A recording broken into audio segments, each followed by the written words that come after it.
everyone will be saved spiritually. That part depends on them, but everyone is guaranteed a resurrected body. Okay. So, inasmuch that he shall make intercession for all the children of men, and they that believe in him shall be saved. And because of the intercession for all men come unto God, wherefore they stand in the presence of him, to be judged of him according to the truth and holiness which is in him.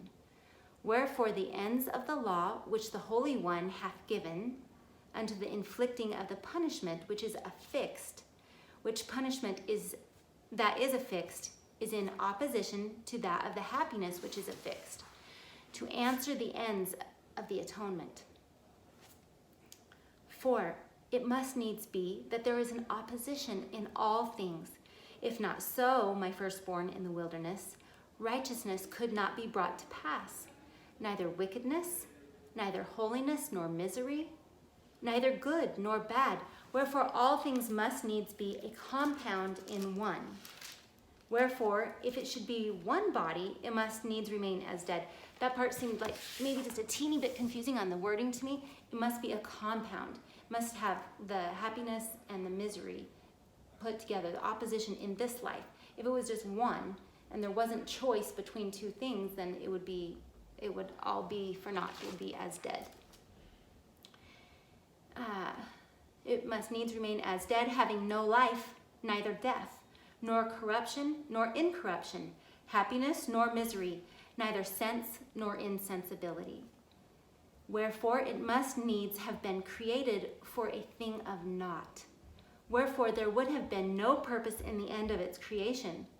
Wherefore this thing must needs destroy the wisdom of God and his eternal purposes, and also the power and the mercy and the justice of God.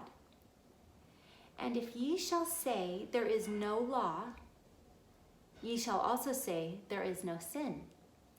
And if ye shall say there is no sin, ye shall also say there is no righteousness.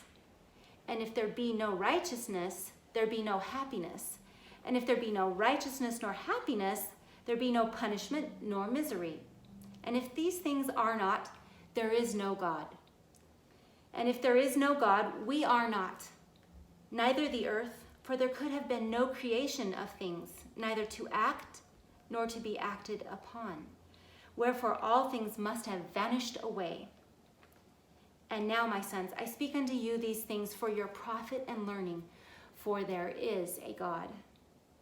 And he hath created all things, both the heavens and the earth, and all things that in them are, both things to act and things to be acted upon, and to bring about his eternal purposes in the end of man, after he had created our first parents, and the beasts of the field, and the fowls of the air, and in fine, all things which are created. It must needs be that there was an opposition, even the forbidden fruit in opposition to the tree of life, the one being sweet and the other bitter.